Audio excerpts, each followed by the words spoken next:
All right, everybody, welcome back to the Mindful Hunter podcast. I'm your host, as always, Jay Nichol. Good friend of mine, Jeff Landers, on the podcast today, and we got into everything black bear related. This is definitely one of my hunting mentors I've had over the last few years. Pretty much everything I know about hunting black bears and a variety of other hunting kind of comes from him. So I was really grateful that he was able to hop on the podcast. This is a good one for sure. So if you're interested in going out after bears this year, this is the podcast to listen to. As always, if you could take a moment to engage with the podcast, like, share, comment, subscribe.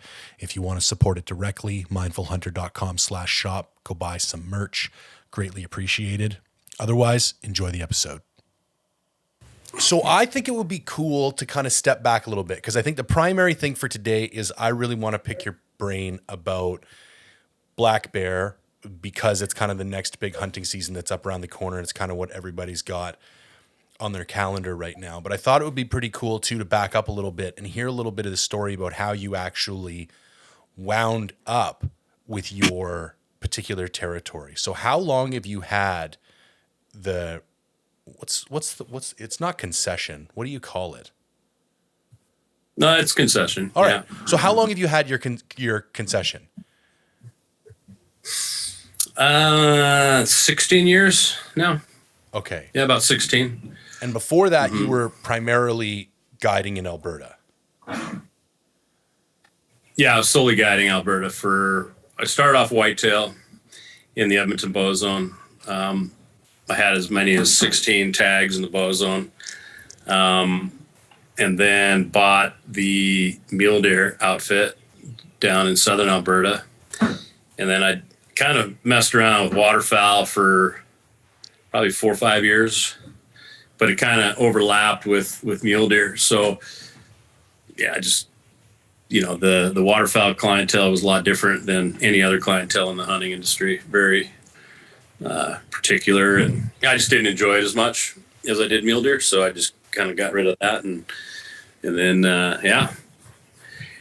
then wanted to branch out. I was doing all fall stuff, right? So I started in September and going through, well, in Edmonton, November is the time to hunt there, really for whitetail because of the rut.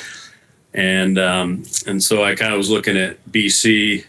The thing with BC is you got to buy a whole area, and they're very expensive. And so I don't know how old I was, in my early 30s, mid 30s, I guess, I had to sell my whitetail outfit. I sold my mule deer outfit and bought the BC outfit. Okay, so you can buy like just tags in Alberta. You don't have to buy the entire area. Correct. It's a great place to start as an outfitter because you can buy one tag. Okay. And that's what I did. I started off with 2 tags in the bow zone, bought 4 more, and then grew from there. Whereas here, or at least in BC, you have to buy the whole area. And I didn't want to have a financial backer. I didn't want to, be tied down with somebody else. So I just did it until I could do it myself, which I'm really glad I did. But a lot of BC outfits are backed by US dollars for sure. Almost everyone. I mean, all the dudes who I've interviewed on here, and it's usually like an ex-client from earlier on in the career. They get a really tight relationship. Guy's got a lot of money, wants to invest in something, but doesn't want to play a real, active role. And that seems to be the model in BC for the most part. But then a lot of times they end up playing a very active role, and the success stories there. I mean, they're there. I know a few of them, but a lot of times as the BC resident who's buying these outfits, you're kind of in a hole. You're kind of obligated to your backer, and if that changes or your backer wants to sell, anyway, I just decided, sure, or wanted to go that route. Luckily, I was able to. So it kind of rises or falls with what I do. So the other which thing, is nice. I like that. Oh yeah, 100%. I couldn't agree more. I have a business partner, but the idea of having somebody that would, at least we're 50-50, so that having somebody who had controlling interest in something that I was putting my kind of blood, sweat, and tears into, I don't think I would be able to sleep good at night. So the other thing I'm kind of curious, because like a bunch of like the legit OG bow hunters, and I've, even in my short time in the hunting space, I've seen bear hunting really go through a transition. Like I almost feel like we're back in like a renaissance of bear hunting. Like there seems to be a lot of appetite for it. People are super into it. There's a lot of content around it. But even 5, 6, 7 years ago, from an outsider, it didn't seem to be that strong. So, and correct me if I'm wrong, when you first got your black bear concession, you were focused solely on traditional bow hunting. And B, what was the climate like for bear hunting back then? Like how did it fit in with the rest of kind of the hunting space? Yeah, I mean, I wanted to focus on trad hunting, but you realize very quickly that you're going to go broke if you do that. And I have absolutely never had any issues with compound hunters or rifle hunters. It's whatever you're into, which has been a bone of contention for some of the top guys in the trad world, at least 25 years ago. Right. Now it doesn't really matter. And so I switched over to pretty much anyone, and I'm glad I did. But yeah, me too. Back then it was more, black bear was kind of a side species versus like a guy's going to come and hunt whitetail every year. Right. He's going to hunt mule deer every year, elk, maybe not moose, but those three, mule deer, whitetail, elk. Most guys, even to this day, that's their focus, is that. Bears where you shoot one, you get a rug, you're done. And it's still that way to some extent. I have folks that come up every year, but my percentage of would be maybe 25, 30% that return. Whereas with whitetail, I had the same guys every year. Right.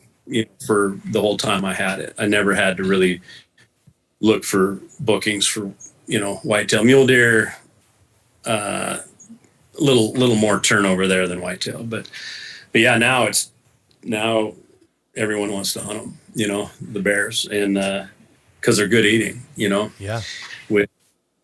At least in our area where they're eating natural stuff, they're very good eating. Yeah, I agree. So I wonder too, and I mean, I don't know, I wonder if social media has had a role. Like I feel there's a lot of dead zones throughout the year, and like, turkey, I think turkey's kind of taken off too, but like turkey and bear hunting present this really interesting opportunity. And that's why I first started bear hunting. I couldn't imagine, I was like, I got to wait 10 months to go hunt something again. Like that's not cool. Like there's got to be something else. That was the whole reason I started going to Arizona for coos deer. It's like, what else are you going to do in January? You know what I mean? So you and everyone else. Oh yeah. And now coos deer is on draw. Yeah. Coos deer is on draw down there because everyone is looking for something to, there's no off season anymore. No. And social media has played a massive role in that, and the fact that for those folks who want to have content, and there's thousands of them, they got to do something. Yeah. And I mean, to shed hunting, I started guiding shed hunters in the mid 90s. No one was doing it. And except for my, local guys were doing it, but we'd find 30 something whitetail sheds a day. Some were 10 years old because we didn't have rodents eating our sheds. Now you can't get out there. You go out and you see snowmobile tracks. I'm talking about up in Alberta, snowmobile tracks everywhere. A couple years ago, I was in southern Alberta where we've hunted mule deer, and there's two groups in the tiny motel I was at who knew exactly who I was. Right. And young guys just fired up, which is great. But everyone's videotaping now, and so yeah. To answer your question, bears is just one of the steps, one of the stages for guys hunting and content, which is good. I mean, I don't get a lot of guys. I mean, I should say that there's a lot of folks that come up and are videotaping and doing stuff, which is great. But it has changed quite a bit. Social media has changed hunting completely. Yeah. In my opinion. Well, and at least bears, especially here in British Columbia, at least we have the population to support it. I don't think we have any shortage of bears. And I think, especially areas like where you're at, I think there's a real strong argument that we need to knock down, not only from like a local residential and ag argument, but like moose calving rates and all the rest of it. So I think it's not hard to make a pro bear hunting argument. Oh, absolutely.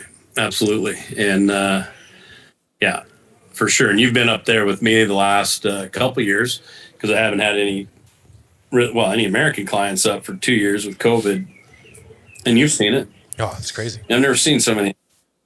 Yeah, I mean it's incredible. The good news is this we had probably the best moose year I've ever had, and my worry was that these big boar black bears were going to be hammering the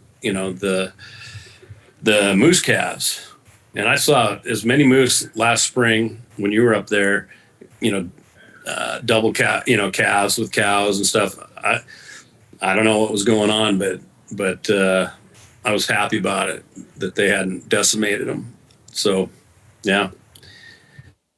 But no, social media has and for me, it's been a blessing because I don't have to go to trade shows. Well, that was going to be my next question.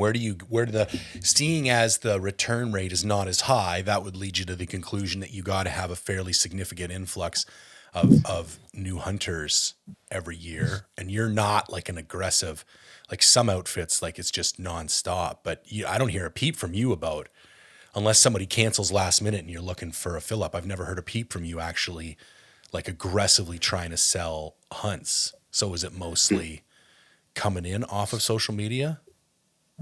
Yeah, but I would say that it's probably 90% of my clients are word of mouth. Right. They know somebody who's hunted with me, and have heard from other people and have come up, and also some of the podcast stuff early on, especially. A lot of people still, because I'll ask them now, how'd you hear of me? And it's ironic that I still get a lot from the Gritty Bowman. Right. And that was 8 years ago, 7 years ago. I don't know how long it was when those guys started, but so that plays a part in it too, for sure. Well, and you can correct me if I'm wrong here. Maybe more guides are this tied in than you are, and I just don't know that many other ones. But you also seem to know a lot of people who've been around the industry for a long time. Like, I can think of like different crews and TV shows that have come to your place a few times, and you seem to be like more than the average dude kind of tied into that, which I wonder too helps out word of mouth because there's that credibility there of like legit dudes who actually know what they're doing, tend to come and hunt with you. Mm-hmm. That's what happens when you've been doing it for 27 years. Right. You meet a lot of people, right? And yeah, a lot of people. So now there's no complaints. It's been good. It's been good. Looking forward to a couple months from now, to get after it and see what's happening up there. Well, and I think your reputation precedes you too, because I don't do a ton of guided hunts, but I bat like 50-50 of like ones that are just like a terrible experience and other ones that are phenomenal. And it does seem like there's a lot more short-termers kind of out there now that are younger guys and they're super into it, but there's not that, and it'll be interesting to see what happens after COVID too, because you can't help but have a concentration of ownership when this many guys are this hard up for cash over a couple years. But from my experience, there's not a ton of guys out there running outfits that have the similar length of experience as you. I'm running into more younger dudes, which hopefully they're still there 10, 15, 20 years from now. But it is a little like you're a little bit unsure. Do you know what I mean? Because it's like, is this going to be a good hunt? Is it going to be a shit hunt? Do you actually know what you're doing? You don't have the real, long-term repeat clients to get feedback from. So I think that plays a big role as well. Mm-hmm. I agree. And for a lot of these young guides, and I've had a lot of them, a fair amount who've guided and then moved on. That's where they're going to make their, mostly the sheep guys. goat guys, your longevity in the industry is pretty short because it abuses you, and when you're young, you don't think about using trekking poles. You don't think about weight distribute. You don't think of any of that. And then you destroy yourself. And I mean, we were the same way. And I pay for it now. That's why I hire younger guys to guide for me, mostly for moose. But anyway, these young men and women are moving on and buying their own areas, and which is wise to do, because then that's going to take them into their career. But a lot of them, mostly the ones who owed money, COVID destroyed them. It really was difficult on because they put all this money in, and now whoever their lender is, and for a lot of them, it's U.S. lender or friends or another outfitter. A lot of outfitters, older outfitters, will give you a deal, pretty high interest rate, but if you don't pay it, they're taking it back. That's part of the deal, right? So we've lost that, and it's sad to see because they got into it at the wrong time. 3 years ago, you get into it and you need to build clientele, you're going to get crushed. So, but the good ones, they stick with it, and they have. So, yeah. So this will be the first year in 3 years that you'll actually have a full house. Yeah. That's exciting. It is big time. And I've got the old guys coming back. Gary's guiding and Aaron is guiding, both of which have lost their jobs, and one in healthcare, and Aaron is a driver, lost their jobs because of COVID. So they're coming in strong. So yeah, it's going to be, the band's getting back together. It's going to be fun spring, man. Yeah. I've never had a chance to hunt with Aaron, but I've hunted with Gary. He got me my first bear, so I can speak he's quite a character, but he's like, you're hard pressed to find somebody else who and that's the thing. Like, I can count on my hand the number of times I've been with a guy who gives you the confidence like Gary does. Like, yeah, he's a bit of an interesting guy, and he's funny and stuff, but you never doubt that dude knows exactly what the fuck is going on. Like, this is the plan for the afternoon. This is where we're going. And when something's different, there's another thing to do. And it's just like, you're never kind of looking back over your shoulder being like, does this guy know what the fuck he's talking about? Like, I got nothing but good stuff to say about Gary. I think he's a great guy. I'd hunt with him any day. Oh yeah. Yeah. Gary's requested often, often, from guys. And yeah, Gary's his own unique individual. And for instance, don't spray mosquito spray around the window of his truck. Don't put mosquito spray on inside of his truck. Don't get in with dirty feet. Yeah, I mean, he's particular about his gear, and don't tick him off because he'll walk you into the ground. Right. That's what he's known for. He's all legs. But no, Gary's been with me 25 years now. So that tells you something. Yeah. And Aaron has been 15 years. He came with me my first or second year. He's been off and on because he has a family and a big farm, but and Aaron's kind of a lot different than Gary's. Pretty chill, can just sit there and hang out, likes to tell stories, and as does Gary. So it takes the pressure off me. I just sit there and listen to the stories I've heard 1,000 times, and then float in, float out. But yeah, no, I'm really looking forward to this spring. I'm super stoked for it, and all the guys that are coming up, and some gals are pretty excited too, because some of them have been waiting for 2 years. Oh yeah. And thankfully, the majority of the folks that weren't able to come 2 years ago moved to last year and then moved again. So I didn't have very many who said, hey, I want my money back. Right. Which helped me a lot. It helped me a lot, and I really appreciate the fact that they were, they did it that way. So hopefully it pays off for them, and I'm sure it will. I think the other nice thing too, and this is why I urge black bear hunting, even a guided hunt for people's newer hunts. It's not crazy expensive. Like, if I had 40 grand out on a sheep hunt, I think I'd start getting nervous when they were like, maybe next year. But like, whatever the, 4 to 5 grand or whatever a black bear hunt is going for these days. Like, I think that's a little bit of an easier pill to swallow, and you can still sleep good at night having that out there. I think that helps. Yeah, I agree. And being that the success rate is so high, and like, you're super picky, but we don't let guys shoot, or we try not to shoot sows. If we shoot sows, they're usually over 6 foot, and we just didn't judge them properly. But it's a high success hunt that it's a lot of fun, man. I mean, you're not beating yourself up, getting up 4 hours before, first light and hike in. It's very, very comfortable and for all physical capabilities, So let's talk about that actually, because I think I kind of had my head on backwards. I used to like try and get into these badass areas to go for black bears. And now after hunting with you for a few years, I'm kind of switching my mind. And instead of like going where I want to go and hoping to find a bear, I think more about where do bears actually hang out, especially in spring. So what's the general approach, would you say, as far as spring black bear goes in your area? Like what type of things are you doing that's getting your success rate up that high? Well, these bears are hibernating 5 to 6 months. So imagine not eating in 5 months. And so when they get up out of their dens, they move down, and some of them are in the valley bottom, but some of them hibernate a couple thousand feet above the valley floor. They just head down, and the first green, they're going to start feeding. So early on, I focus on food source for sure. And the good food source, say like a field that's got, that's in the sunlight and is growing. Anywhere where there's really good feed, clover, dandelions are massive.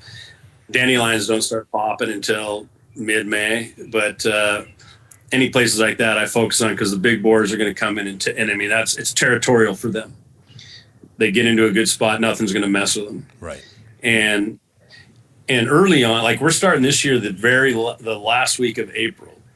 And so it's not like they're dumping every 30 feet like they do, later, until they fill that, their stomachs up and their intestines, and they push out that plug that they eat the hair on their backs and clog their system. So when they're in the den, they're not crapping everywhere. And you'll find these big clumps of hair, piles of crap that are just nothing but hair. Once they blow that out, they're crapping everywhere. So we'll also focus on, we keep an eye on where they're crapping along the road or in fields, and then we'll start to zone in on that. And a lot of times we'll clear them off the road so no one else sees them. And I've shoveled off many piles of crap. Yeah, well, even when I'm like scouting back roads, I even try and drive over them to at least remind myself which ones I've seen and like which ones are new. So when you go back out the next night, you can at least tell if somebody's, been back. Mm-hmm. Yeah, now we just run them over because otherwise you'd be shoveling all day. Yeah. But yeah, so that's kind of where we focus early on. And as time goes, the rut starts the end of May. During that early season, I'm really keeping close tabs. Those sows they're pretty localized. They're not wandering far unless they're bothered. And once we get towards mid to late May, I start to focus more on where the sows are because the big boars are going to move in. And then in June, it's a melee. They're driving them in and out and following them and whatever. So yeah. And just different. What part of the season is your favorite, or do you think there's just different parts of the season have benefits for different reasons? We kill big bears all through May and June. Right. Early, they're more stationary. So for bow hunters, it might be a little better in the fact that they're in one spot. But then, on the other side of it, in June, when they're on a sow, they do not care about you. Right. They're very arrogant. They're very cocky, and it gets them killed because you can wolf at them. I used to charge them until my guide got mauled on the moose hunt or on a moose hunt. And so I changed my tactics because I would take them way too lightly. A big boar black bear, we'd move in, heart rate would be pretty much the same. Go in, if there's a big boar grizzly, heart rate's off the charts, right? There should be no difference, none. They both have the capability of beating you to oblivion, and they do, if you're stupid. So Now we use predator calls a little bit, but that's also a recipe for potential disaster. And like what happened with Dave Keeber a few years ago, Yep. when I shot one that I have life size, that thing came in and Dave should have been mauled. Some were very careful with that. But later season in June, all the stuff is grown up, the foliage is full, those boars are following sows, and they get in and out of cover where you can't get a shot, and so you have to use something like a predator call to do it, to get them in, which is fun, but you got to be on alert when that happens. Yeah, people always ask me why I don't when they see some of my bear hunting videos, and it's normally because I'm out there by myself, and for me, it's just a risk-reward thing. Might be some additional benefit, but because I'm sitting there by myself. The other thing is, they come in quiet, man. That one field I hunt quite regularly. Mm-hmm. The amount of times I've seen like someone come out like 40, 50 yards down from me, just right out of the timber, and you didn't hear anything. There was no crack in the sticks, and then just all of a sudden they're like right there. If I had been blowing something, I just find they're. I had a bear come into elk calling one time. I was on Haida Gwaii, and I didn't even see him till he was like 10 or 12 feet away. And once he saw me, he did that like, what the shit? And then like just turned around and took, like he was expecting to find, I think I was doing like calf calls or something like that. And it clearly was not what he was expecting to see. But that's my only note of caution when it comes to predator calls and stuff, is if you're by yourself, not for me, especially there's so many grizzlies in your area. Like, it's disgusting. Mm-hmm. Yeah. They're getting more and more, but hopefully they open that up here in the next 30 years. No, who knows? We got to get rid of the NDP, but I don't know if that'll ever happen. Yeah. Fingers crossed. Luckily we've been pretty good with the grizzlies, but, it's just a matter of time. Mostly early, the grizzlies are down low in those fields on the logging roads. That's why we don't use the e-bikes as much anymore, because we've had some very close calls. And, when you're telling your hunters that in case of an attack, you fall to the ground, you pull, maybe you shouldn't be using them, it's safe for me because I'm the first one through. So whoever's second or third behind me is going to be the one that gets wiped out. So I find that, after a while, all three of us are all like in tandem right next to each other because no one wants to get smoked, right? But it is an effective way to hunt, mostly when the roads, some of the washouts, and you can access some stuff that's just. But I'm on high alert on that at all times because it's, you got your gun on your back. What can you do? You're gonna have to slide and pull your bike on top and figure it out, but. Yeah, so I've mellowed out on the bikes, which sucks because they're really effective. Use them more now in mule deer camp than anything. Right. So this was something else that was kind of new to me when I started hunting with you. But when do you like to go out as far as time of day goes? Well, afternoons. Afternoons is mostly like all of May and partway into June. Really, the afternoons are and last 2 hours of light or last hour of light is when the big boars are out, right. Which is an issue for some guys who come up and hunt. Yep. Mostly guys that are motivated, own their own businesses, they're go. It takes them a couple days to learn how to relax. Yeah. And it's amazing how many people don't know how to relax and hang out and go shoot your bow or go lift in the garage, whatever you want to do. But afternoons for sure, like after 6, and they come out during the day. They will come out during the day. They'll feed for 10 minutes, but then you're mostly with bow hunters. If you move in and they get your wind, you're not going to see that boar again. He's going to move out. So it's worked for us. I don't know. I know some guys who drive all day, up in Smithers area, they just drive from sun up to sundown. They don't see nearly the amount of bears that we do, but that's what they do, but we don't.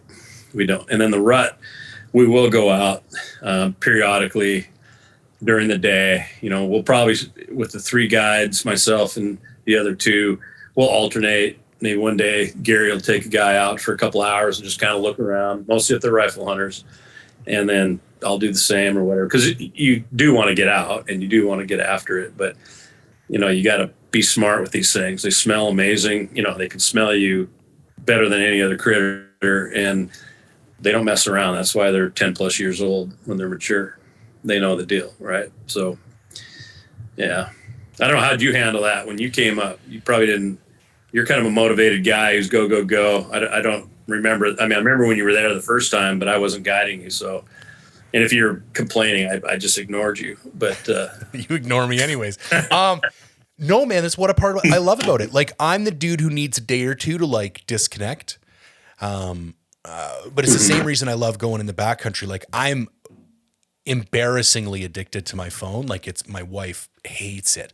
But as soon as I'm in an area, like, you got no Wi-Fi and you got no cell coverage at your house. And what's nice is you can drive 10 minutes up the road. So if there's like an emergency, or you can phone the office and check in once a day, it's not like you're completely disconnected, but you got to intentionally go check your phone. And that was one of my favorite things, and still is one of my favorite things about being up there, is that after that, it's kind of when you wake up the next morning, like the first night, it feels a little bit weird that you're not checking Instagram and you don't got emails coming in every now and then. But when you wake up in the morning and there's no notifications on your phone, and you just kind of stumble out in your socks and get a cup of coffee and sit down at the table and actually like make eye contact with another human being and just have a conversation, it's like, then I feel like I'm settling into it. And I think that's one of the things that, like, I'm glad you don't. I'm sure you get pressure to bring in Wi-Fi and the rest of it, but I'm actually glad you don't, because I think that would kind of change the whole experience. Oh, for sure. And I mean, we've had guys who come up who don't sleep well, and they sleep the best they've ever slept up there, because it's quiet, except for the trains, but you get used to those. And no, we've thought about Wi-Fi, but if I did that, I think everyone would be in their rooms and no one would really interact. And it's fun watching everyone go out and have competition, shooting their bows and doing whatever they're doing, right? So as of right now, yeah, we're not going to have Wi-Fi there, but I'm sure at some point they're going to have cell coverage that reaches there. I would think so. Eventually. That's one of the primary reasons I like going to a hunt camp too. If I want the hardcore shit, I'll go do stuff by myself. It's the fellowship, because I don't have a large social circle, and I live in Vancouver, so there's not a lot of people who are into the same kind of things. But like when you go to hunt camp, it's not a guarantee, but there's a pretty high likelihood that the other dudes in camp are going to be enough like you that you're going to have a good time and have enough things to talk about and keep in common. And some of the dudes I still text with most to this day are guys I shared a hunt camp with, 3, 4, 5, 6 years ago. And I've probably never even actually seen them face to face since then. Yeah. And they know that you spray tan and that you shave your body. Right. So, and they still talk to me. And still, yeah. How's that going? Are you just to put it in context? Are you going into a competition here shortly? I think. Yeah. Well, it's funny you bring up spray tan and shaving my body, because I haven't technically done either, but I will be doing both.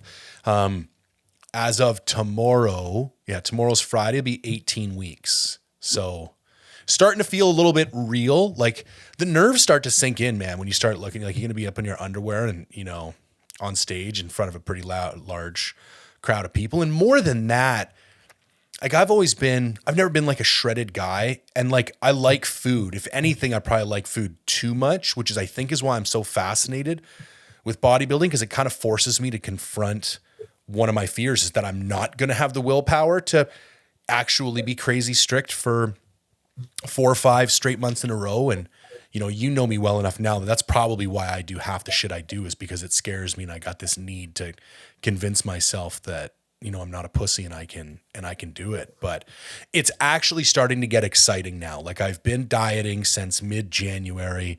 I'm down 11 pounds. I'm 260. I was 271, and things are starting to actually look like a bit of a bodybuilder. So yeah, I'm nervous and I'm excited, and yeah, but I've been bulking for 3 years. So that's the other thing. Like I feel like finally all the effort that I've been putting in behind the scenes, that's not fun, and you don't post fat pictures to Instagram, and nobody really knows what you're doing. Like you don't get any recognition for it. That part is coming to an end, and I'm actually getting to like the cool, fun part. It's like coming up on elk season or something. You train all year for it, you know, and then you finally get in the game. You know what I mean? What color Speedo you're going to go with, do you think? You know, that's a very good question. It's something I was actually pondering the other day. And I think I'm already so nervous. It's going to be pretty subdued, like a dark, like just a black, or because you see these guys with these like purple sequin jobbies. And I'm like, I don't know, man. I just don't think I'm that colorful. Who has that? Somebody has a saying, it might be Clay. Don't wear a hat that has a bigger personality than you. And I kind of feel the same way about a pair of underwear. I wonder if Barkla would do something up for you, like in, I don't know. Subalpine? That would be awesome. Yeah, you should talk to him about that. I'm not so sure if that's the kind of brand recognition they're looking for, but you never know, man. Sorry, dude. I didn't want to get off on a side note, but I just, I like to give you a hard time sometimes. No, it's all good, man. I appreciate it. Okay, I got a whole bunch of questions, and I'm going to start getting into them because otherwise I'm gonna drift off topic. We already talked about the time of the day. We already talked about that. Well, this is a bit of a nuance in the question you were just saying. So, if you find fresh bear scat, how long would you sit and wait before moving on to a new area? Man, I wouldn't sit just on scat alone. Okay, I wouldn't. I mean, if you're finding like 10 piles and 200 yards, you've got something. And what I wouldn't do I don't do in that situation is I don't go driving by there or walking through there until it is prime time. Right. And I'd grab, if you've seen a bear in that area and he's one you want to shoot, then I would back off and get the wind and wait, because he will be back out there mostly early. Even if you spook one off, as you're going from point A to point B and you happen to see a bear, which happens dozens of times a day, and he's a big one, don't hit the brakes. Usually what I do is I'll carry like a piece of ribbon or something. I'll go past where he was, a couple hundred yards, just throw the ribbon out the window or whatever I have, go down the road, sit for 40 minutes, and then walk back. He's going to come back out. He's hungry. I mean, but just don't stop. If you see one feeding and he sees you, just drive as if you're going to pick mushrooms, just keep going, and he'll dish in, but they come out very quickly. Within 10 minutes, they'll be back out feeding again. Yeah. So, I think that's great. I think that's great advice. The other thing I got to do in last year was I'd just take little waypoints. Like if I pass 10 piles of shit in a row around one, because you find they like these weird bends, and maybe it's where the food comes up first. I don't know, but they tend to like to cross roads in certain places. And if I saw 10 piles of scat in a row, I would take a couple points and then stay out of that area for 2 days. And then when you go back, when you're 200-300 yards before that area, I would just like park the truck and stop and then like walk up and have a little look around. But it was surprising to me, and that was going off your advice, how habitual they are in that regard. Like you will see them on the exact same corner at like the same time of night, unless you do something that's going to kick them out of that routine. Mm-hmm. Very true. Until the rut hits. Right. But even then, when the rut hits, they focus in that area. I mean, we killed that big cinnamon bear last year. Yep. Trevor. You remember Trevor, or were you there when he was there? Tall fireman, friend of mine. No, I think that was before. Maybe not, but we had pictures of this bear 2 years before. Baby Gap took some pictures of him. We saw him when I shot my bear. He was tracking us actually, but he was within 500 yards, and that was 2 years prior, and we killed him this year right there. Crazy. And you've been there, and that big moose swamp, remember, off the side? So you don't have to wait 2 days. If you boot them, or if you see, and the size of scat matters. It does. I mean, the diameter of them, you could tell. And if you spend some time and you walk around a little bit in the mud and see his tracks, you'll know how big he is. It's worth waiting. And I've done that a lot, where when I'm hunting myself, I will target a particular bear and kind of sit on the outskirts, move in with the wind, watch, nothing happens, move, whatever. And that's where the e-bike was handy. But they're going to be in that area as long as they're not scared out of there, from a close encounter with you. You're probably, if you're patient, which a lot of guys with bear hunting aren't patient because there's so many of them, at least in my area. They want to, the grass is always greener around the next corner. Yep. But if we sat and waited more, Gary's probably the worst for that because he just go. I keep telling him, dude, just wait. Just sit there and wait. He's going to come out. And he's gotten a lot better. But if you get a hunter that's like him, they're going to be running all over Hell's Half Acre, just looking at every little corner, right? And that too. But be patient with the piles that you see and sit back and wait at prime time. Like the last hour and a half of light, I think is best. What's the best way, or what are some ways you use to differentiate male from female bears? That's a work in progress. For me, it's attitude, like the cockiness of a big boar. The shoulders, the front end of a boar is considerably bigger than his back end. Almost like if you see a bear that's heavy in the rear end and slimmer in the front, even if it's big, it's likely a sow. Another thing with big boars on their wrists, they look like they got a bracelet on. It's like it's smaller right here than the rest of it. Like it'll go big and then it'll be small, and they look like they got like it's smaller right here. That's one thing. The crease in the head, obviously, but we've killed 19-inch plus boars that have had no crease in the head. Right.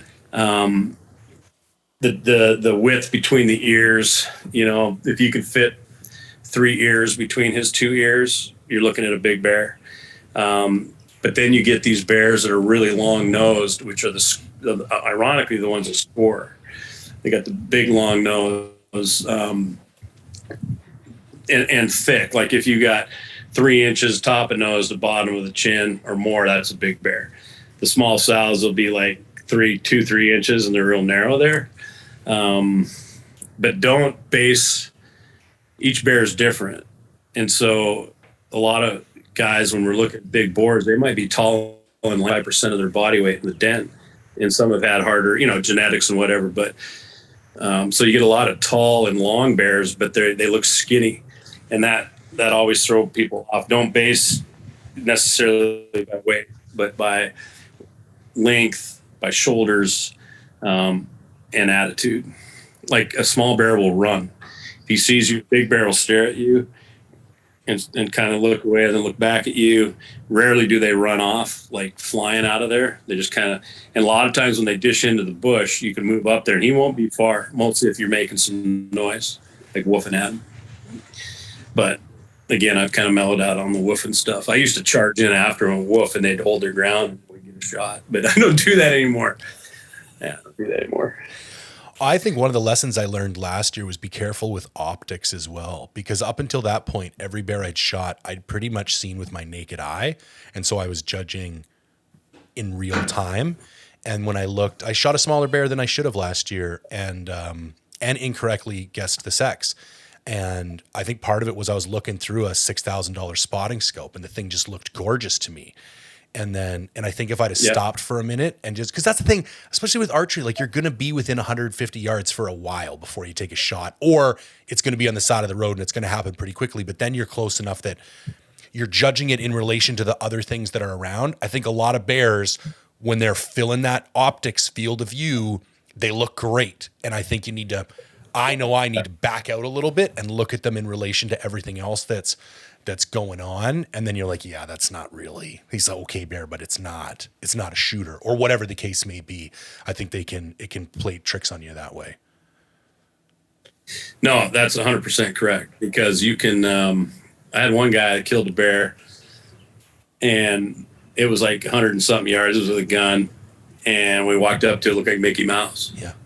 His ears are huge. Right. And it wasn't even a 5-foot bear. And at that point, I'm like, okay, from here on out, I'm not shooting or guiding a person and having him shoot a bear at 150 yards. Right. We're going to get close to it. We're going to judge it and then go from there, because you're right. Every bear looks awesome from 200 yards out. Yep. Mostly in the field, you shot your bear in this year. Yep. Both fields, you shot your bear this year. they look huge until you get close to them, and then you can really judge them. Yeah, that's a big mistake that a lot of guys, and we do it every year. We always have one bear. It's just like, what happened? You know, I mean, he just looked huge and he wasn't. But yeah. Well, and I love your comment on attitude, because the second bear I shot that night, I knew within 45 seconds, and he wasn't the biggest bear in the world. He was a healthy sized bear, but he was old and he had a beat up kind of war torn face. And you could just tell the way that dude walked.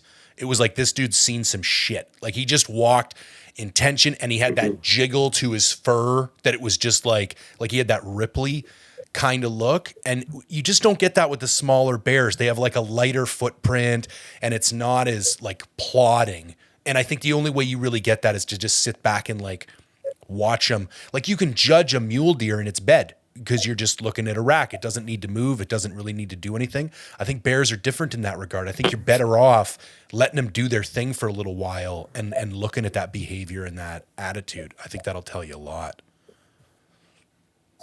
No, and a lot of times, you know, when you're in open country and you're stalking them, they see you. Right. And you'll notice that they're looking back at you and they're not concerned. And then many times I've had them kind of turn and they'll start kind of making their way towards me. You can tell they're watching me or whatever, because they think I'm another bear. And the big boars, they have this stiff-legged kind of like they just kind of, it's kind of a weird walk, you know. It's like Eddie Murphy in Trading Places, which is a very old movie, when he was in the wheelchair and he's like walking like that. Yep. That's which all you know, clue what I'm talking about. But anyway, they have a body language to them. If they're running over small pine trees, like a 3-foot pine tree, and they're putting it between their front legs and walking over it, that's a dominance thing. And I've had many that I've realized at about 12 yards, even with bow hunters, like, you better shoot because he's about ready to come in. And so, yeah, after you've been around them a while, you kind of get to know their attitudes, and they're not afraid of you, man. They're not afraid of big grizzlies. I mean, a lot of these big boar black bears are torn up, and I always thought they ran when they saw grizzlies until I watched a grizzly run away from a big black bear. Oh shit. And so they're very confident. So yeah, body behavior, and if you know they're watching you and kind of looking over at you and they're not afraid of you, focus on them, because they're probably mature boars. Okay, so that's a perfect segue. Talk to me about your approach to stalking. Aggressive, conservative, you know, what's most important, sight, sound? Like, how are you thinking about that with bears? Because in my limited experience, it's drastically different than ungulates. It's polar opposites from stalking mule deer. Yeah. My approach, at least in my area in BC, the wind is very fickle. It can switch. It can, move around. If I see a bear that's 100 yards away and he's speeding, I make pace. I try to close that gap to, let's say 300 yards. I'll close the gap to 100 very, very quickly. And if they disappear, I've actually ran, usually with no boots on, to within 20 over the edge and then wait. And so a lot of times hunters are very confused when I start running, because you've got a very short window to close the distance before the wind switches or something happens or he picks you up. And so where we hunt is old logging roads, cut blocks, off, kind of in and around and near railway tracks, usually off of them a ways. And as soon as they're out of sight or they're looking the other way, I really move forward very quickly. And most of the time it works, But yeah, you can't be stalking like you would a mule deer, because he's going to feed away, or he's going to get your wind, or he's going to see you, right? So, yeah. I don't know. You and I never stalked together, I don't think, but I'm pretty aggressive when it comes to moving in on them to get within range, for sure. No, that aligns. And if it's quiet, I'm going off whatever you've shared with me as I've been up there. That's kind of what's really informed my strategy. And I was talking about it the other day, and I tried to explain it like this. There seems to be a bit of an X factor. Like, some bears are going to get a weird vibe and just take off. other bears aren't. And I'm almost trying to like figure that out as quickly as possible because, you know, I'm trying to get sub 40 for a bear. I think that's the other thing people don't realize. Like a truly black bear is a hard thing to aim at. It's like their coat just sucks in light. And like you think you could take a 60 or 70 yard poke, but then when you lift up your pin, it's just floating around in this nothingness. And so I would like to get that distance, you know, as short as possible. And I found, I tend to be way more aggressive because some of them are just not going to give a shit. And it's kind of like, you know, different people approach elk calling differently. Some people are hyper aggressive and they're like, I'm just looking for that one bull that's willing to play. I'm kind of looking for the one bear that's cocky and arrogant and will stick around because some of them are at one glance just going to take off, whereas the other ones aren't. So, and that whole, as soon as their head goes, that was something else I picked up from you. As soon as their head goes down, I'm like in sixth gear and I'm looking at the bear the whole time. And that's the other thing I find you can do with bears. As soon as they lift their head, I just stop and look at the ground. I don't even necessarily try to hide. Like if I'm in decent cambo and I'm on the side of the road, I'm not going to get off like that's going to draw more attention to me trying to run down in the ditch. But just that stopping and a little bit of a crouch and just looking down at the road and not making eye contact, I find they'll like check me out for 10, 20 seconds and then probably just go back to doing whatever it is they were going to do. I would say 50% of the bears that we shoot with bows, especially, are shot after they've spooked into the brush. Right. Like after they've walked in or ran into the brush because they don't go in there far. And as soon as they do that, I'm moving up and I'm usually like woofing at them, like, and they'll hold their ground a lot of times when you come around. But I'm also carrying a 45-70 with 400 grain buffalo bullets in it. I don't suggest you do that if you're hunting solo in British Columbia. You know, things go wrong. And a lot of times those big boars are standing there looking at you. They're not going to sprint out of there. They're going to turn and walk, and usually you can get your shot. And that happens a lot, actually. A lot. We already talked about that.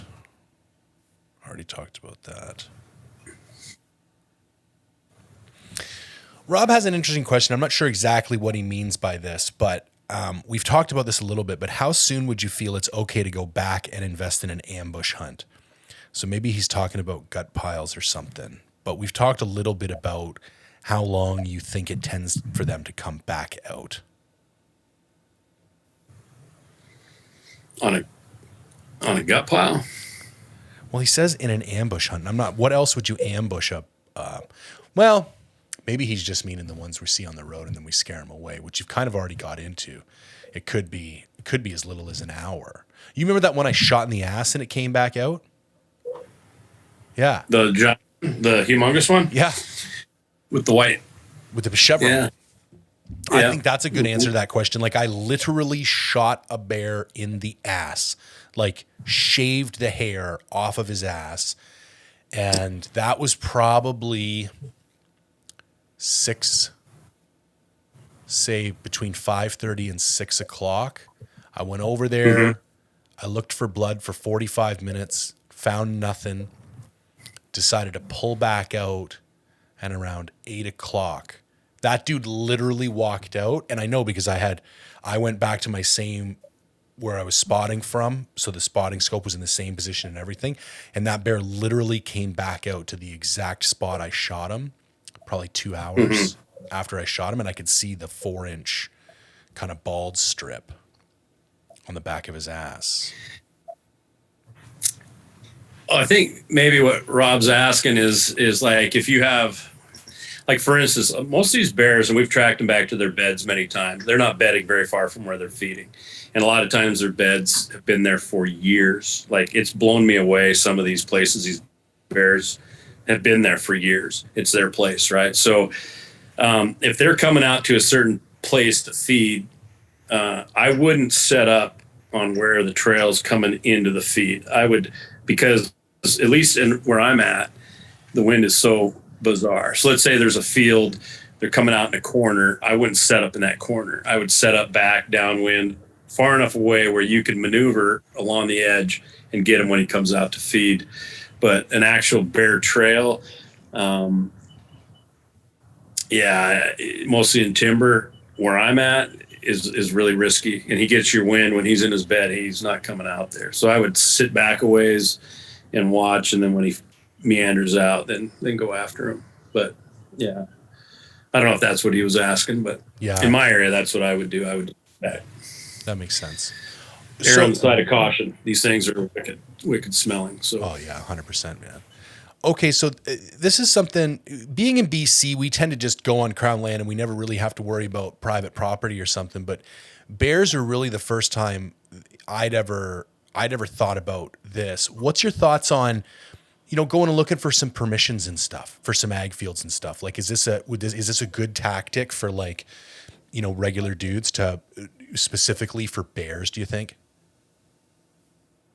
Yeah, because bears destroy crops, mostly fall crops. Like in Alberta, the damage they do to oat fields is insane. And most landowners don't like them at all. And so I think even with bears, you could probably ask the day of if you see one out there, and they're probably going to say, yeah, go ahead. And maybe that's what he was talking about, those kind of places, right? Ag fields where they're coming.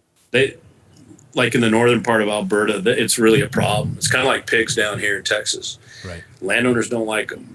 So you're going to have a lot better chance to get permission to go hunt a bear that's destroying his crop than a big whitetail that's going in and doing the same thing, right?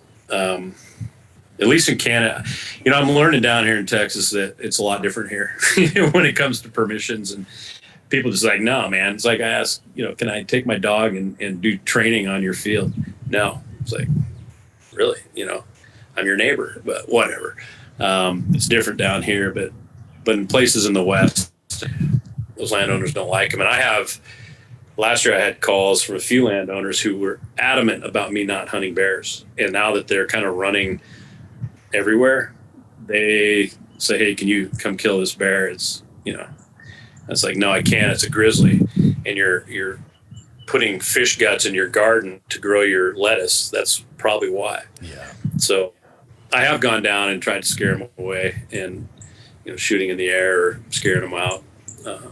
Mostly on this one older gal that's been having issues, but yeah, most people are good with permissions if it's wrecking their crops, for sure. What do you think the closest call you've ever had is with a bear?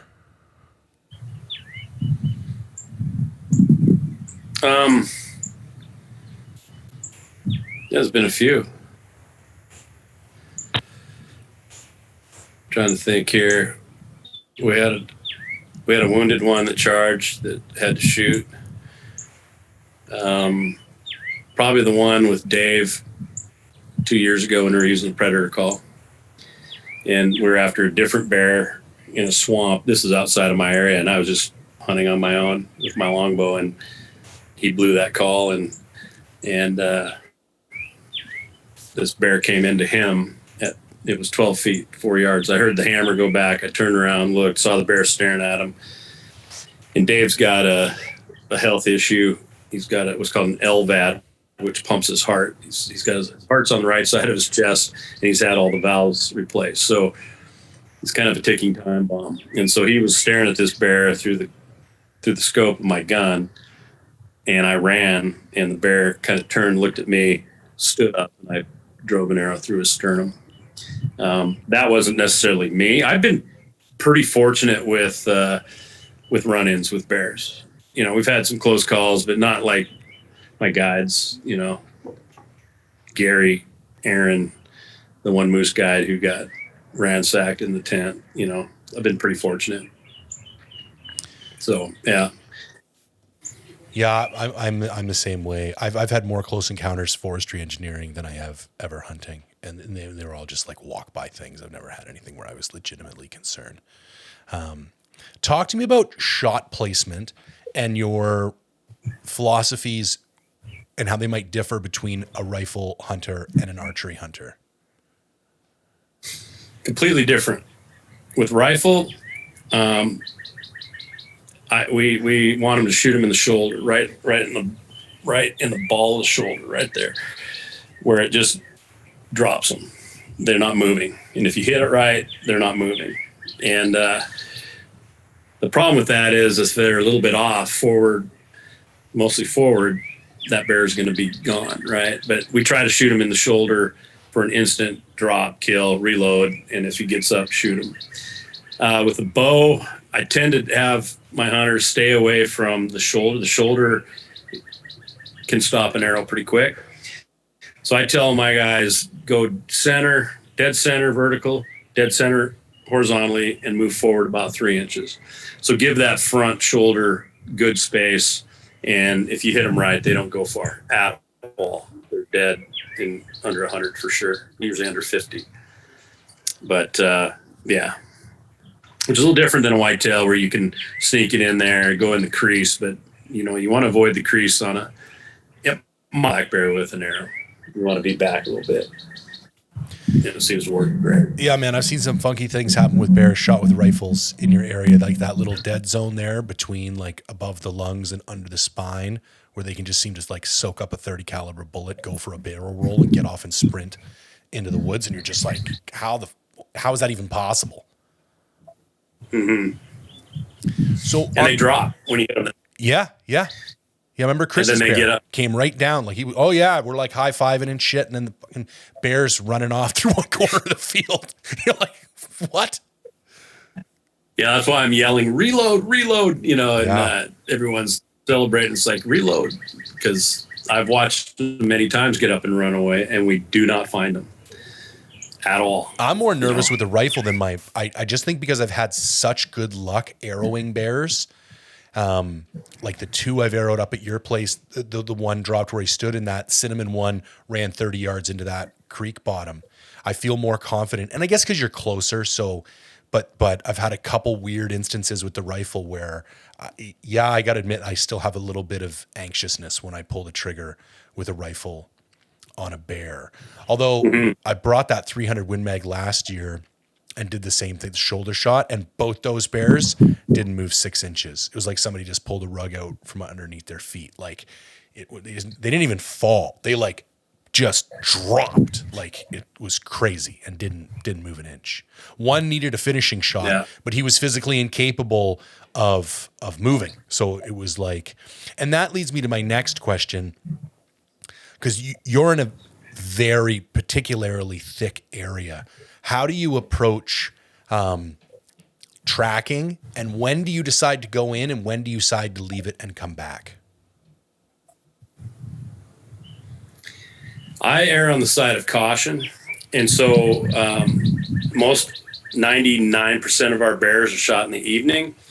If I don't hear the death moan or he doesn't drop in his tracks, often we'll go back the next morning. Okay.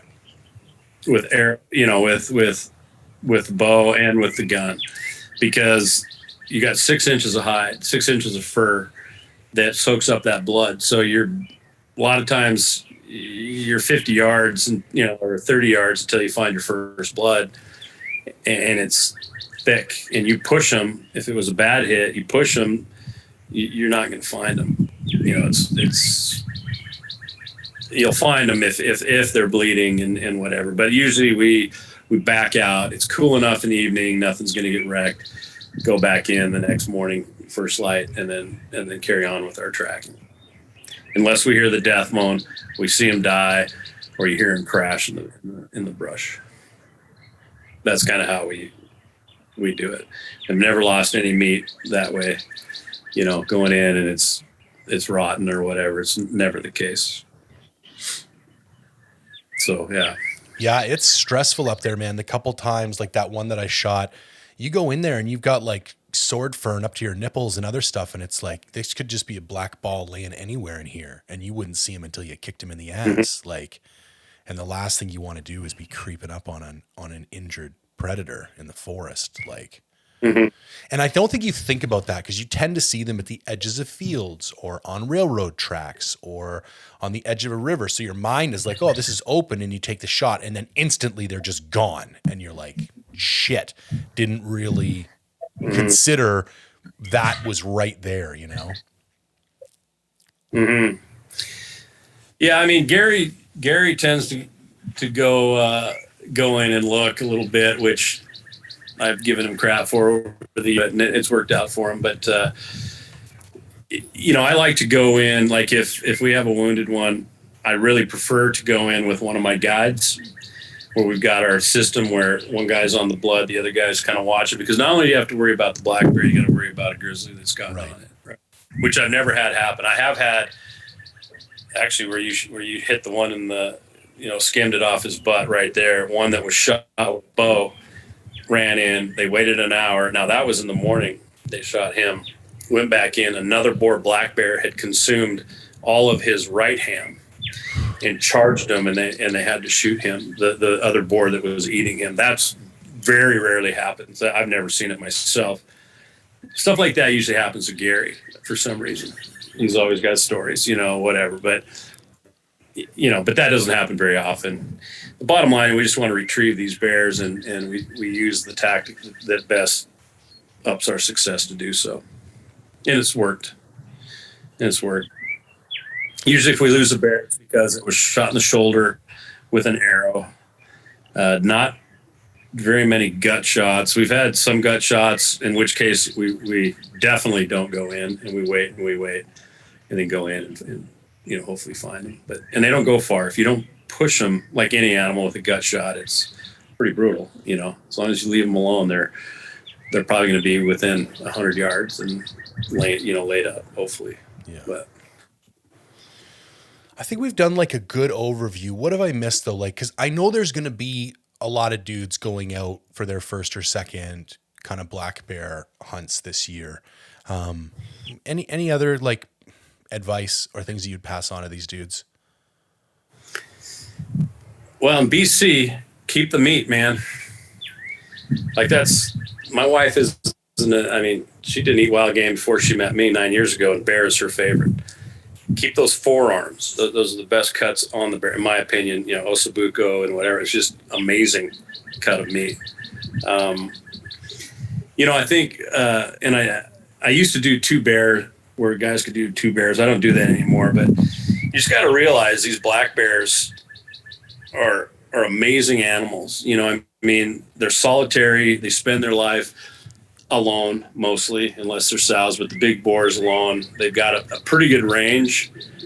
I think it's a couple 100 miles over a course of a year that they cruise through.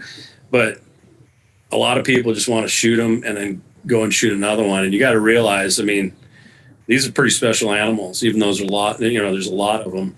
And it's quite an accomplishment to harvest or shoot a mature boar black bear. The story that he's got behind him is unbelievable, what he's gone through. So I don't find it so much now, but 10, 12 years ago, the respect factor for black bears was like that of shooting pigs. Right. Oh, they're everywhere. We just need to shoot them. And I do a lot of educating on that with guys who come up. It's just like, man, this thing deserves your utmost respect. He's a survivor, and in my opinion, I love hunting black bears and guiding black bears. They're just such a mysterious animal that is fascinating to me, what they do and how they do it. And yeah, which I think nowadays most people are pretty respectful.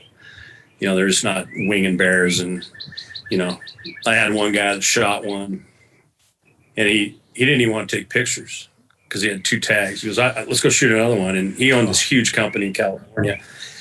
And him and I got in a fight. He goes, no one talks to me like that where I come from. I said, well, you're not from where you come from. And I really don't care who you are or what you think you are.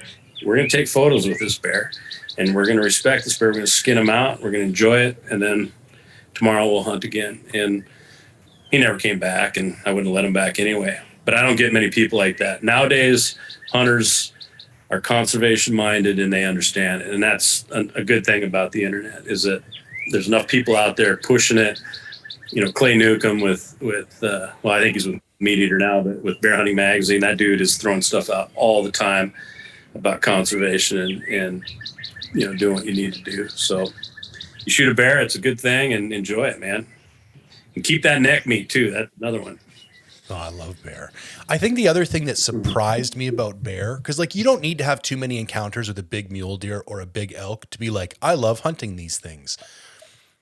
And I don't want to say the fascination wears off, but once you've taken a nice example of the species, you feel like this, maybe the drive or the motivation isn't quite as high anymore. Where I found with bears, it's like the longer I hunt them, the more I like hunting them. And it's not even, it's just like being around them. I just like watching bears. And I think I like watching bears more now than I ever have. And every year I go out hunting them, like I just become that much more. There's like, I don't think that we can overstate the fact that they're a predator. They're not a prey. So when you're watching them, like bears do weird shit. Like deer and elk are pretty easy to explain. Like there's a couple motivating factors in their lives and they're responding to their environments and they do like pretty logical things. Whereas like bears will come into a field and then take a hard right and then like walk over there. And they're like, I just find them super fascinating. And I've almost become like more into just watching them even than making sure I kill one the longer I spend hunting them. And the big boars are savages. Right. They're savages. You know, they kill cubs, a lot of cubs a year, and because they want to breed the female. We've killed bears, big boars. Usually if I see a cow moose, and this has happened twice, that's in labor or you can tell she's about ready to have a calf, and you sit there and eventually a big boar is going to be following her, and they'll follow them for days until they drop their calf and kill them. So I have a lot of conversations with mostly young ladies. Like I took a couple, I took yoga for a while, and because my body was beat up, and I'd give those instructors meat, and they were just like, how can you do that? And I'd educate them on, this is what these things do. Mm-hmm. They're vicious, and they're not friendly, animals that you pet. It's dog eat dog, and they don't hesitate to do it. So by shooting a big boar black bear, you are actually increasing the bear population, mostly with the cubs, because they do not hesitate to kill them. Yeah, for sure. So, somebody just opened the door.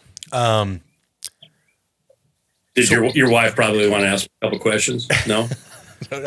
I'm sure she does. In fact, she was a little disappointed that you didn't put a smart ass question for your own Q&A. She checked in. I thought I was gonna. That night. She's like, "Where's Jeff's question?" I'm like, "Jeff hasn't put a question in yet." I got some like little crying emojis. She was pretty upset that we didn't get the typical smart ass Jeff comment. I was going to say something about my job at Barklow. Jumped to it. He did beat you to that. So let's wrap things up here, but I'd love to hear what do you got, because I know your guiding season is chock full, but what are your plans this year for hunting? Well, we moved to Texas. We've lived here for 3 weeks, so we're going to mosey back north mid-April. I won't have a chance to hunt bear. I've got a caribou hunt, a flying caribou hunt planned for the end of August, beginning of September. Right now, and then mule deer at the end of October. And then I hope to get on a lease down here for axis and pigs and stuff. But I got to get a total shoulder replacement in November. So really, that'll probably, it's gone. It's what happens when you don't shoot a longbow right for 30 years. Yeah. It tears you up. So I got that planned, which I got to learn how to shoot with a mouth tab, which will be fun. But shit. Yeah. But no real plans for sheep this year. I've had my stone sheep hunt kind of messed up the last 3 years with weather and the dog being hurt and stuff. So something might happen there, but you can't just do it at 57. You just can't just go, I'm going to go sheep hunt next week, because it ain't going to happen. But I'd like to, because those years are coming to an end, to do those kind of hunts. Whereas you're just starting them.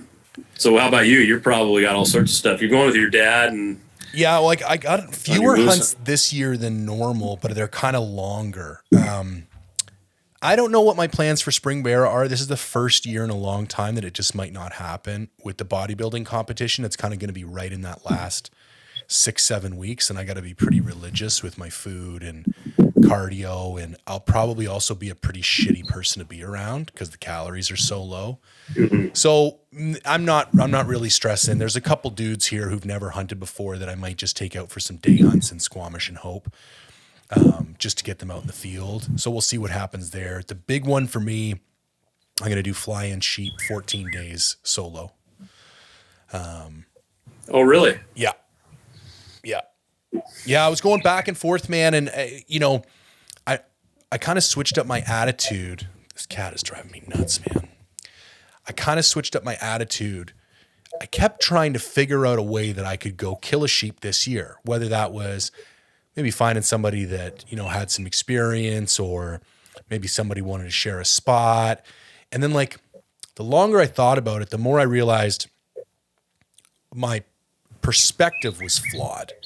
And that because what the problem was, I kept trying to pick a spot. And because I didn't have a perfect spot, I was paralyzed. There's 40 lakes to go to. I don't know. One seems just as good as the other. And then, so I actually just picked this gigantic area and thought, if I had 5 to 10 years, I could cover off this whole area. So I'm just going to start down here in the corner. I'm going to go into this lake, and I'm going to look at this as my quest for a sheep. And I'm just going to start taking stuff off maps and trying to figure the area out on my own, which I think before social media and Google Earth, that's how everybody did shit. You just went out into the field and you tried to figure it out.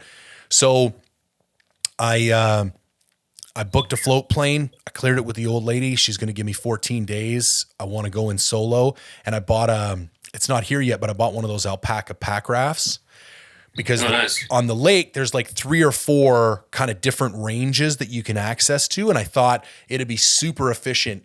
And I don't plan on packing the raft. I'm going to leave the raft at the lake. But I also don't know, because I've never been dropped off by a float plane before. I've gone in with plane, but never to a lake. And I'm sure he's going to be limited into which parts of the lake he can actually let me off at. And what if that's not the part of lake I want to hike in from? Walking around lakes are a nightmare. So this way I can bounce kind of back. And so that's the big one for me. And then taking my old man and my brother on a caribou hunt for 10 days in September. And then I'm going on a guided whitetail hunt north of Edmonton, third last week of November. So those 3 big hunts. Nice. Yeah, I'm excited. Should be a good year. I think the float plane will drop you as long as he's got clearance on his floats, he'll drop you wherever you want. Right. Yeah, I could be overthinking the issue. But I did think it'd be nice to be able to bounce across with that pack raft. And then also, depending on where I got to get picked up, who knows, maybe I could chuck a sheep in it and drag it up the river or something. New experience. Well, it's Nichol that you need to talk to on that. Yeah, for sure. Dude, that was a good score. You've had some good people on your deal there. Foss and Nichol, and I mean, seriously, that dude is legit. Both of them are. But I mean, from the pack raft standpoint, I would be picking his brain hard. Yeah, I sent him an email because I'd picked one that will actually double. It's their smaller tandem one, and I can actually use it to take my daughter fishing because we do all this truck camping in the summertime, and we're always at these small lakes, but we don't have a boat. And then I thought, if I get the bigger kind of middle of the road, it'll be small enough for me to use myself, but then big enough that we can go out into the middle of the lake and do a little bit of fishing, and she can jump off the side and have a little swim and do all that kind of stuff. So I hit him up with what I was looking at and all that stuff. And he was super good, man. Looked into it all, got back to me and let me know which one he thought was best. And yeah, he's a wealth of information on that. And he's been doing that since before it was even a thing. They were using just garbage equipment and stuff 10, 15, 20 years ago compared to what we got now. I love how the dude runs 50 miles with a compass and a map through I mean, who does that? But he does, and he's hardcore. No, that was a good one. Yeah. Well, do it all when you can, dude, because eventually you're going to be I'm limited. So yeah, you got the capabilities the financial, financial and health and stuff to do it. Because eventually I heard Ranella the other day talking about he was doing an ibex hunt. I just watched that one yesterday when he's talking about the knee and the Kevin the squirrel hunter guy I was like, that's yeah, I could relate, man. I was like, that's pretty. That one hit home. Yeah, that hit home. Yeah, it's true. So do it now. No, I'm grateful I got the opportunity. Stay away from the 90-pound packs, dude. No, yeah, I know. I got to trim it down a little bit. And I got to trim me down. That's the other thing. Going in there at 250, 260, 270, like it's just idiotic. Like it's irresponsible. I'm doing unnecessary damage to my body. So that was the other reason why the bodybuilding competition had to come now, because I'm just like, I'm done. I'm 43. I'm not supposed to be walking around at this weight. So I'm excited to go sheep hunting it. I'll probably be like 210. And that's going to be 50 pounds off my back from what I went in at last year, and probably still relatively same strength, you know. Well, we look forward to seeing all the flexing pictures and all the before and after and, you know, that fun stuff. I'll get a nice shirtless grip and grin for you. Please do. All right, man. I appreciate you taking the time and spread the knowledge and enjoy yourself. Say hi to Lana for me, and I'm glad you're down in Texas enjoying the sun. Oh, yeah. It's awesome. It's always good hanging with you, bud. All right, man. Chat soon. All right. Cheers. You bet. See ya. Well, there you go, guys. Thank you very much for listening. That was super educational, even for me, a guy who's talked to Jeff, you know, lots over the years. I probably text and talk to that guy more than anyone else I know. It was still cool to have all that information kind of condensed into one episode. So I'm super grateful he was able to take the time to hop on the podcast today. As always, if you could take a moment, engage with the podcast, like, share, comment, subscribe, leave a review on iTunes, or head over to mindfulhunter.com/shop, pick up some merch. It's always greatly appreciated. And other than that, thanks for tuning in.